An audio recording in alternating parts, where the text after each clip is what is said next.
mean, I didn't know if it was gonna last this long, but it was just like I posted that day, and I'm like, what if I just posted every single day and like see what happens? And so I didn't have like an end date in mind, and I don't right now even, but it was just like let's see what happens because I knew it was a social media and growing a brand. It's a consistency plus a value game. So providing as much value as consistently as possible. So trying to make one valuable piece of content every single day. And at that time I had like 3,000 Instagram followers and now I've got like 48,000. So it's like, it's nuts. Welcome to the Zero Quit Podcast, where we bring you inside the minds of elite athletes, business owners, specialists, and other creatives. I'm your host, Covington, and through these conversations, you'll hear practical advice and effective strategies for optimizing not only your performance, but also your habits and routines as well. If you enjoy the show, be sure to subscribe and share it with a friend. What's going on, guys? So today I have on Jeremy Miller yet again. He is a content creator, ultra runner, running coach, and all-around mensch. He was my first guest on the podcast a long time ago, I feel like, and a lot's changed, so I wanted to have him on again and, catch up on what he's up to and all that's coming in the next few weeks and months. What's going on, man? What's going on, dude? Yeah, that was the inaugural Brock podcast. I remember we recorded like almost an entire podcast and had to restart. Yeah, well, we weren't recording. That's what I always tell people is like, I remember the first few guests I had on, you gotta be checking right now just because I'm like scared. I remember, the first podcast we had, for people who don't know, like we filmed like 30, 40 minutes, and then I realized my mic, although it was plugged in, the software wasn't pulling from it, and I was like, oh God. And I didn't know you like that well at the time too. I was like, do you mind like if we just like redo it? And you're like, yeah. So it was a good like first, podcast story to have. But we got to know each other very well. Exactly. So a lot's changed since then. You have left BPN and, kind of gone all in as a content creator and entrepreneur. So, yes, take us off there. Like what, you don't have to get in crazy detail, but, what led you to leave BPN and where was your mind at as far as like what the next steps were going to be in like your life and business future? A lot of it came down to like, I just realized that I was investing a lot of time and energy into something else that wasn't my thing, and I kind of just came to a point where like I can invest the same time and energy into myself, and obviously you get higher returns. It's more fulfilling, and so it was not a tough decision, it was not an easy decision to leave. It was very difficult because like at one point that was like my dream job when I very first started. And then again, it just got to the point where it's like, okay, where do I want to be in the next 5-10 years? Is it, working for somebody else, building up their thing, or, trying to do that for myself.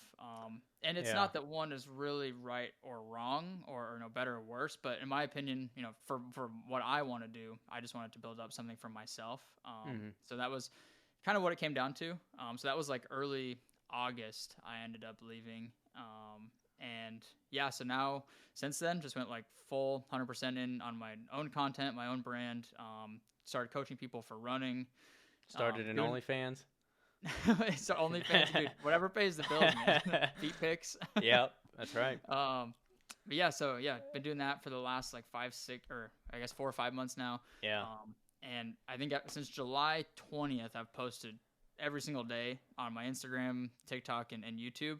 And was that a deliberate like goal, or that just kind of happened to flow like that? I mean, I didn't know if it was gonna last this long, but it was just like I posted that day, and I'm like, what if I just posted every single day and like see what happens? And so I didn't have like an end date in mind, and I don't right now even, but it was just like let's see what happens because I knew it was a social media and growing a brand. It's a consistency plus a value game. So providing as much value as possible as consistently as possible. So trying to make one valuable piece of content every single day. And at that time I had like 3,000 Instagram followers and now I've got like 48,000. So it's like, it's nuts, the growth from that. And I think a lot of it, again, comes down to just like providing that consistent value. Yeah, it is a bit of like quality versus quantity. And I think you're like doing both, to be honest. I think you're adding quality, backing it up with the quantity. It's hard to like do both. Do you feel like that daily consistency of posting every day has like aided with the algorithm of your posts having great engagement and performing well? Or is that just kind of happened to be like, it's kind of like a probability game, right? Like you post more, you're going to have more that do well. I honestly think more of the former because like I follow a lot of people who post every single day, Yeah. but they're not providing a lot of value, and their channels don't grow, their videos don't get a lot of views. It's not very relatable for whatever reason, and so that's like just one thing that I've always so conscious of is like, okay, I can post every day. Anybody can post every day, but providing that value. And again, I think a big part of it too is being relatable. And Yeah. like, I'm not like an elite runner. I'm not like lifting a ton of weight or like doing anything like really extraordinary. I'm just kind of like an average guy more or less, but just showcasing my life and like how I can be consistent with fitness and nutrition and stuff. And I think that's what draws a lot of people in is it's just like just kind of another guy doing it. Yeah, well, 100%. I talked to my friend Austin back in Virginia about this months ago. Was like the idea of like, you know, why are some of the biggest creators not average athletes, but they're not like the elite athletes. I mean, some elite athletes, Olympians, whatever, have big social media followings for that exact reason, right?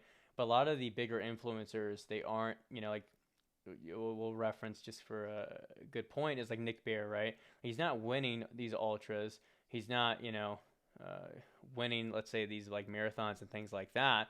But like you mentioned, for yourself, right, you're showing a showcase of like, all right, my goal is to run sub 20 or sub 120 on the half. You can follow along with me. You can see how I'm able to do this. I'm not winning, you know, let's say the half, or I'm not, you know, placing, you know, at the Boston or something like that. But you can kind of follow along. And like you said, there is that like relatable factor to it all. And I wonder, you know, we talked about the quantity of content and posting every day, and I think that can be a difficult thing for a lot of people to do, just because it is just coming up with content ideas consistently. And one thing that I am curious about, especially with like your form of content, we talked about this a little bit before the show, was, you know, there's a balance between trying to post unique, authentic content and then also posting some things that are known and regurgitated. And what I mean by that, for example, is, you know, there's a lot of information, let's say, on how to run a marathon or how to run faster. And it's not to say that your perspective isn't A, unique, and B, it's not to say that you're not the first person for someone to hear it from. For example, like it might be out there, but you might be the reason why someone hears it for the first time, right? But do you ever get to the point where, you know, how do you view that longevity, right? For example, like a big thing that you see that, you know, it's pretty interesting, but I wonder, how do you view the longevity of like the what I eat to run 10 miles post, right? You know, like, do you see yourself doing that, let's say months down the road, or do you see, and do you already have a plan for your content to kind of pivot in a way that continually adds value, if that makes sense? Yeah, I think where the longevity comes in is just staying genuine and like I don't ever have to like manufacture anything in my day-to-day life to make content. It's like I'm already doing these things every day. I'm just going to document it rather than like I think Gary Vee talks about it of like documenting versus creating. Like, yeah, I'm a creator or whatever, but really I'm just documenting the things that I'm already doing. And so I think, you know, the person I am today and what I'm eating today is different than I was doing a year ago. And I presume it's going to be the same a year from now. It's going to be, you know, different from what I'm doing right now. And so I think that like as I evolve as a person, the content will evolve and like my interests will evolve. Like maybe I'll do a triathlon or I'll do like a 100-mile race or some other event like that where like then the content can be around that. Recently it's just been around like road running and like half marathons. But there's so many other fitness things that I want to eventually do that I think that's where the content would follow. And again, that's the longevity of just staying genuine. Yeah, that makes a lot of sense. That definitely answered my question, because how I kind of perceive what you're saying is, you know, like the format of, you know, or like the kind of structure of the content stays the same, but by virtue of you being a, you know, ever-changing and ever-growing human being, the, you know, actual content itself is going to change, but the format will still have some kind of level of consistency, or at least it could potentially have that same, you know, format just apply to whatever you're doing at that current moment. So it's inevitable to change just by virtue of, you know, your life changing, right, and your goals changing. Yeah, and I think you have to have some sort of formula, or I don't want to call it like plug and play, but like if you look at my Instagram reels, like they're all basically the same. It's like the same font, Yeah. Like I use emojis or like it's like, voiceover with B-roll. Captions, They're all yeah. basically the same format. It's just the content of that video is different, and that's what makes each Mhm. one unique. Yeah, that makes sense. So drawing back a little bit to that, pivoting from working for a company to working for yourself, what did Bree think about this? And, how nervous were you to make that change? Because I remember when I first told Maddie I wanted to drop out of college and, purely do the freelance work I was doing, she cried. She was nervous about it. She didn't know what to think. She was like, how is this going to work? What are people going to think? So what was that like? I mean, before starting at BPN, I was self-employed too. So like, Mhm. I think we were kind of used to that. Like I knew Okay, yeah. what that lifestyle was like. And so that definitely helped. And that honestly just gave me a lot of confidence when I did end up leaving. Was like, Yeah. I've been self-employed before. I You can ran do my it own again. business. And now, if anything, I can do it better because I have all this knowledge that I've accrued from the last 9 months at BPN. And so she was all for it. Like, because I knew that, like, in the long run, working for yourself, you probably end up working more, to be honest. But to me, it never feels like work because you're working on yourself. You're doing things that you enjoy. Like, you get to choose what you're working on. And you're getting the direct reward. You work more hours. It's for yourself. You're reaping those rewards. Yeah. Yeah. So it's, I mean, in the long run, like, again, it's more fulfilling overall, I would say. Yeah. And typically you end up making more money, which is obviously a bonus. It's not like I don't want to be self-employed to make more money. And I feel like a lot of people get into, trying to work for themselves because they think they're gonna have more time and like more flexibility, which you have more flexibility and like eventually down the road you probably have more time. But to get something going and actually build something, like you really have less time than you do. Yeah, that's the truth. Yeah, there's more flexibility, but if you actually want things to actually work out, there's a little time for sure. Yeah, and I feel like when I was self-employed before, I was just doing like freelance photo and video work, and I didn't truly have like an idea of where I wanted to go with it. Like I was like, am I just gonna do like freelance photo and video forever? But now I feel like I have like a pretty clear direction with like my brand and like the business and stuff of where I want it to be in the next 5-10 years, and so that's helped a lot on a day-to-day basis of like because there's definitely days where I'm like, I don't want to do this, I don't want to show up today, but you have to every day. And so having that kind of bigger goal definitely helps with the kind of the overall mission of it. Yeah. So what specifically, at least at this moment, how are you divided right now between, okay, and you maybe give rough like percentages as far as, blank percent, I'm still doing some freelance stuff, blank percent, I'm doing, purely Instagram content. Like what kind of, I guess, pots do you have your hands in? So I've tried to be very conscious about that of like having different revenue streams, and not relying just on one thing. But I would say probably 50% of my time is the run coaching. So I'm working with like about 40 athletes right now. Most of them running like half marathons, people that have never ran a race in their lives, and the people that have, done sub 3 marathons and faster. So working with like a very wide breadth of people for running. That's about 50% of it. Then I would say, another maybe 25% would be like my content, just continue to build up my personal brand, spending time shooting, editing, like strategizing content. And then the other 25% would be like the like branding and like product side of my personal brand. So like I'm going to be doing like hats, shirts, I just ordered a bunch of like water bottles, like all like custom branded stuff with like my logo and all that on there, trying to again build out another revenue stream, and a lot of that too is just like marketing for like the brand, have people wearing apparel and stuff like that, and then I guess I didn't factor in the percentages properly, but another chunk of it is working on building out an online training program, which will then obviously fall under like my personal brand and stuff. So trying to do several different things, but all kind of comes back to like one, creating content, and then two, running and coaching. Yeah. Okay. Yeah, that makes sense. With that and with the changes you've made, what do you feel like your current brand is and how people perceive you, your reputation per se, and where do you want that to be if it isn't quite exactly how you see yourself right now? So for example, I'll pick on myself, like, for a while I was viewed as, this like lifter and this bodybuilder, and then I pivoted towards running, and then even though I'm not good at it, people like perceive me as a runner, and then now I'm trying to in a way broaden out my different characteristics and traits to broader topics, broader interests, and things like that. So I'm in the process of struggling to figure out what the hell I want people to view me as. But where do you view your current brand at this moment? Where do you want it to be in the future? First off, I would say you are a runner. I mean, you've ran a 50-mile race and some other ultras, so I would call you a runner. Thank you. But yeah, I mean, that's a good question. I think I feel like I get compared a lot to people like Nick Bear, or I feel like me and you are also kind of in that same space of like people who lift 4 or 5 times a week. And also run. I would say I'm more of a runner than a lifter. That hybrid athlete kind of industry and space has definitely been spurred from like Nick Bear, and so kind of everything kind of gets lumped into this big kind of category. Yeah, I guess you could call it that, the hybrid athlete. I hate that term just because I feel like it's not unique anymore.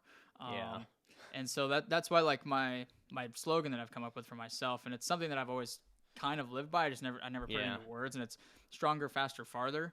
And to kind of explain what it is, it's pretty simple, but like it can be applied to both fitness and just life in general. So stronger meaning like in the gym, lifting more weight, getting stronger. In life, you can always be stronger, emotionally, mentally. And then faster, as in running faster. Like, if you're trying to PR a race or whatever, and then in life, taking, faster action on things, don't suffer from paralysis by analysis, move quickly. And then farther, as in, you can always run a longer distance. You can always, run a marathon, an ultra marathon, 100-mile race. Enduring pain or, physical and emotional. Yeah. Yep. So that's kind of where that comes from. And again, it's something that I've always, done subconsciously, but, putting it into words and then obviously into like a brand. So yeah, I don't even remember what the question was, but well, you kind of walked into what I wanted to talk to you later, so I won't hold you on that. So I was gonna say, what is SFF, or Stronger, Faster, Farther? Like what is this entity? Where is it headed? Because I know we're gonna plan to drop this podcast around the time that you fully release it. So like, what is this gonna encompass, and what is the product or service gonna be? So first and foremost, it'll be a training program, an online training program. It'll be several training programs. It'll be through an app that I'm building out right now. So it'll be, custom workouts for, at-home workouts, kettlebell workouts, functional workouts, mostly pertaining to runners, just because I love running. That's my main sport. And then most of my followers are also runners. So developing strength programs and mobility, recovery, all these different programs specifically for runners. And I feel like there's just a huge hole in the running industry where like most runners don't lift, but I feel like there's kind of a movement starting where people are realizing like how important it actually is to lift, like injury prevention and to actually get faster and stronger. And so I'm going to be doing that. And then like I mentioned earlier, of like doing some apparel, some like branded products and stuff like that to kind of go along with it. Honestly, I have no clue where it's going to end up. I just know that this feels right, at least for now. So I've got like, logos made and everything. So just working on launching all of that. It's been a fun process. And honestly, it's like, with anything else in life of like, I have no clue what the end goal is going to be, but the process of getting there is what I truly enjoy. Yeah. I think that's, completely okay to not know exactly how this thing is going to like manifest in the short term or the long term. Just that you have the passion behind it, I think is the main priority to have, because I really just talk about this in almost, I feel like everything recently. A lot of conversations I've had recently is the idea of just creating more, consuming less. And it sounds like you're just letting, again, like your passion, your excitement for your sport, your excitement for the things that you're doing allow you to just kind of flourish and create. And I just feel like that's what more people should be doing, whether it's starting a Substack, whether it's starting a podcast, whether it's starting an Instagram, a website, a product or service, whatever, an app, but just trying to start something, to create something. I think it always leads to something greater at a bare minimum. Lessons learned. I think a lot of people get frozen because they don't know where something's headed, or they feel like they don't have the expertise to do something, or they just don't. They don't have that confidence in a sense. But I think the more you can create, the more it'll result in furthering your own development and future in general. Yeah, I like to think of it as there's that analogy of like during the gold rush back in like the 1800s where like you could be one of these like big gold mining companies going in and taking out all the gold, or you could be the company making the shovels, selling millions of shovels to these gold mining companies. Like it's a weird analogy, but that's how I've kind of thought about. Well, you know what's really weird? It's the podcast already be out at this point, but the podcast I just filmed earlier today, the guy made a reference to like, oh, it's like selling shovels in a gold rush. So it's weird that you also reference that same thing. Interesting. Yeah, it's I think about it a lot, and I think it just comes down to with like the way that the market is right now, as far as like everything's just digital. And so being a digital creator and providing that content, like people are consuming so much content right now. Like instead of me being the person sitting on Instagram scrolling for hours and consuming all the content, I'd rather be on the other side where I'm the one creating it. That's a better way of describing my long ramble was, like you're either a consumer or you're a creator. And you're not mutually exclusive. We both consume things as well. But I mean, there's so many people that consume their entire life and never create anything. And there's it kind of ties back to earlier what you said about, you're either committing, your 9-hour a day or 40-hour work week to somebody else and their dream, or you're committing it to yourself. And I think not that everyone has to be an entrepreneur, but everyone can certainly devote personal time, attention, and creation to their own passions and pursuits. Yeah, I mean, I couldn't agree more. And like you said, I don't know if one is more right or wrong than the other one. It's whatever personally fulfills you, I think, is the most important thing. And for me, like creating stuff is what fulfills me. Like if I'm sitting on the couch watching TV, I literally like, I can't stand that. Like I absolutely hate it because all I can do is think about all the other stuff I'd rather be doing and creating rather than like consuming this TV or this Instagram video or whatever. So I like some of it is just kind of like an inherent thing that people have. And then obviously like you can always have a mindset shift as well. But I don't know. It's just what personally fulfills me. So you just came off, I think it was last week, running the sub 120 half marathon. What kind of inspired you to pursue that goal, and how was that kind of tied to? I know you launched a free half marathon program with it. So kind of take that away. Yeah, it was. I mean, honestly, wasn't really like a lot of significance to the goal, other than it seemed like it was going to be challenging for myself. Like my previous half marathon PR was a 1:27:52, and I was like, okay, I could go for like a 1:25, but I mean, I did the 1:27 like off not much training. So like, what if I really push myself? Like, I'll just try 1:20. So I like did the math. It was like 6:02 pace or something like that. So I was like, okay, that's definitely not something I could go out and do today. And this was in like September, and I was like, okay, I couldn't go do that today, but I'm something I'm gonna have to work for the next few months, and definitely a scary goal for sure, because it's like, once you put something out on the internet and you start posting about it, it's like if you don't go out and do it, like you just look like a dummy. And so it was like a lot of pressure that I feel like I put on myself to try and get that done. And so I paired it with that free half marathon training program because I want to just like provide a resource to people, because I feel like there's so much information out there for running that it's like people don't really know how to train or like what nutrition to do or any of this stuff. And so I kind of packaged that all into this just free program to give to people. That is the same program that I followed for the race. And I built it out so that it's like, it's not just one size, or I guess it really is one size fits all, because it's like has a pacing chart and all this stuff in there. So it could work for anybody, which was really great. And it wasn't just, it can work for varying levels. There you go. Right. 100%. Yeah. So it's not like cookie cutter. Because, because everyone's basically different. So you also started lifting around this time. Well, you've been lifting, to be fair, but like you've been lifting a little bit more, I feel like, intentionally, and you built out this garage gym with your new spot you're at and things like that. So how did that play a factor in preparation for this race? And, what are your long-term plans, I guess, with your lifting program? Yeah, that's a perfect way to put it, is that it was more intentional. Because I've been lifting since high school, but it was always just like the classic bodybuilding type movements, like using machines and cables and like curls for the girls. I'm like obviously not a bodybuilder. So I've always been kind of like foundationally strong, but not like functionally strong. Yeah. And so that's where I figured out, like with running, you can become functionally strong, and it makes you a stronger runner. You can run faster, farther, whatever.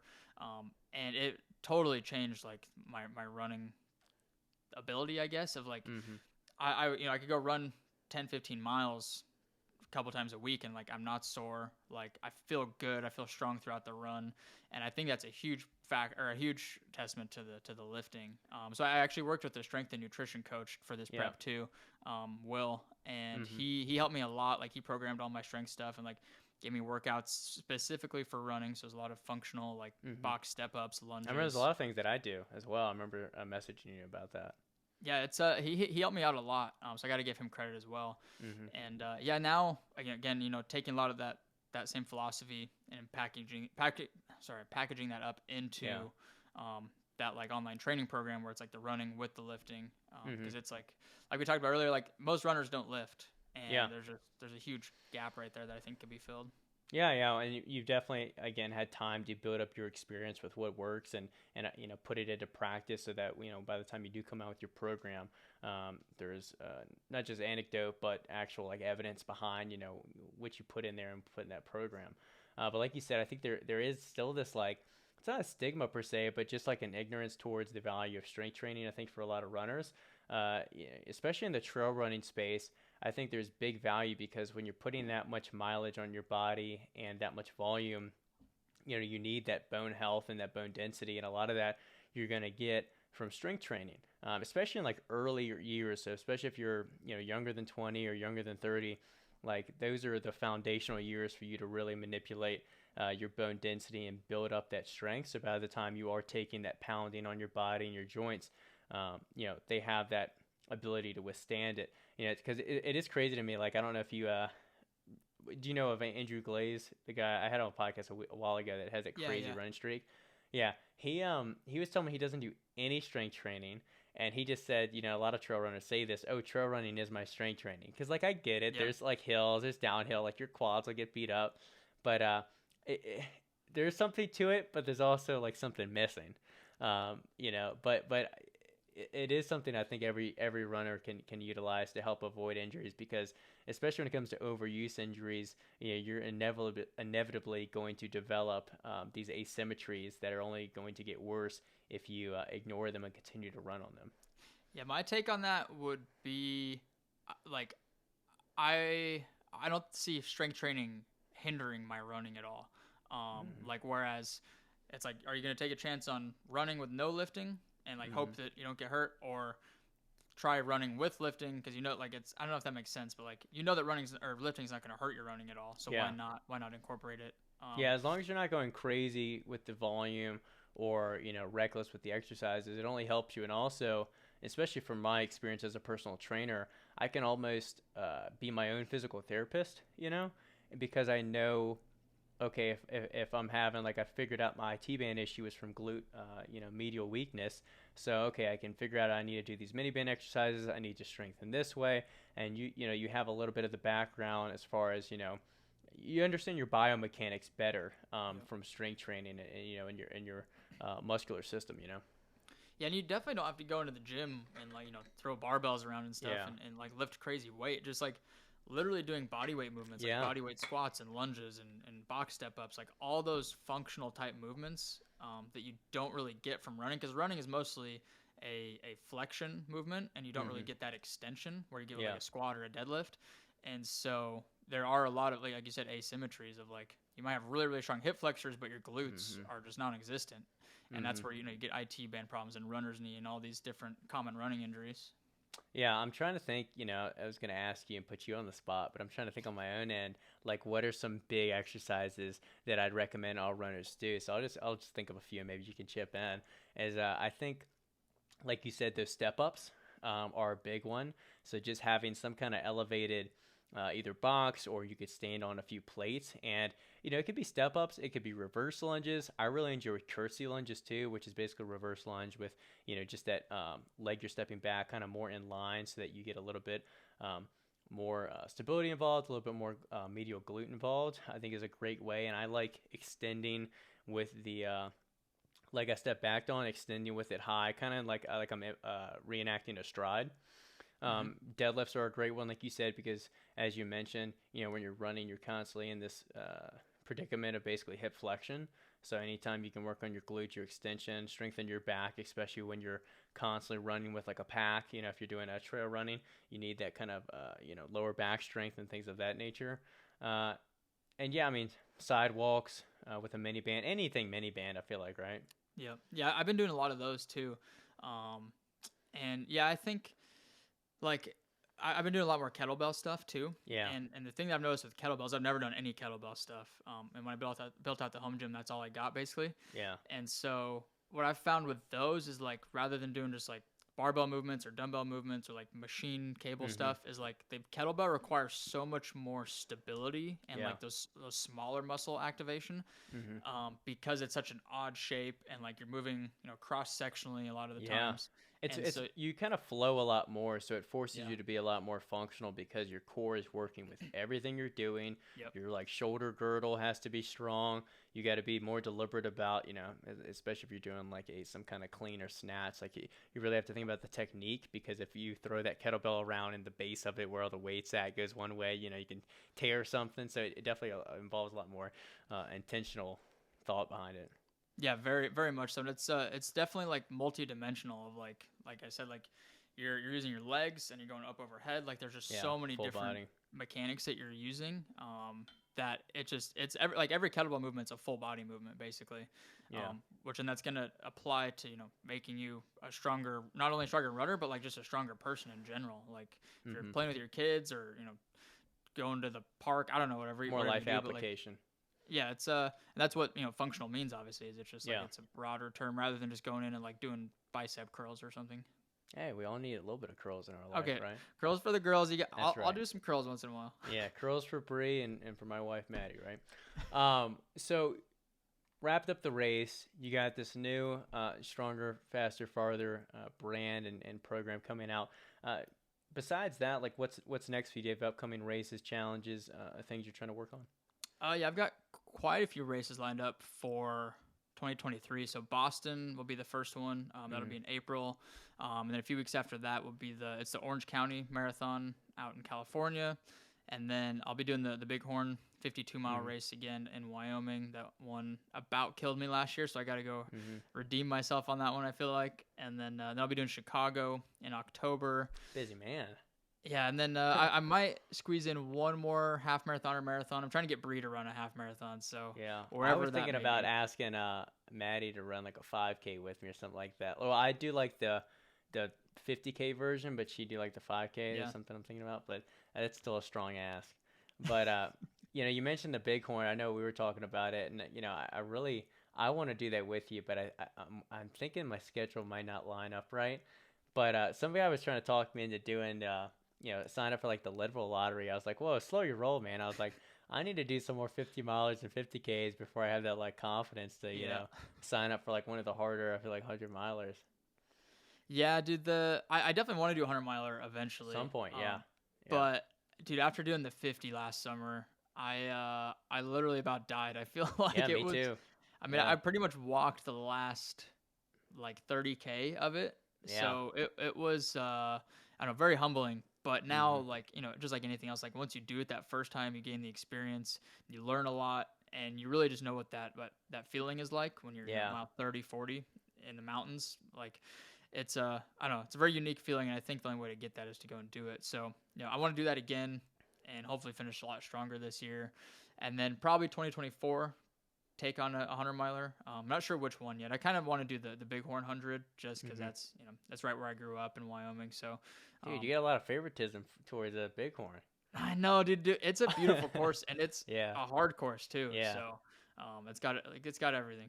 Yeah. Well, I appreciate you again taking the time to come on. And where can people find you? Just on Instagram is probably the best way. Just Jeremy Miller. My handle is Jeremy Miller, right? Miller.r. Oh, okay. It's you can just search Jeremy Miller. It'll be in the show notes probably. Yeah. And where is the Stronger, Faster, Farther going to be at? It'll be on my website. It's jeremymiller.io. I couldn't get .com unfortunately, but it'll be on my website. Instagram again is probably the best overall resource too. Awesome. Well, appreciate it again. And everybody go check out Jeremy and his programs. If you like the podcast, be sure to follow it, share it with a friend, and we'll catch you guys in the next one. Appreciate it, dude.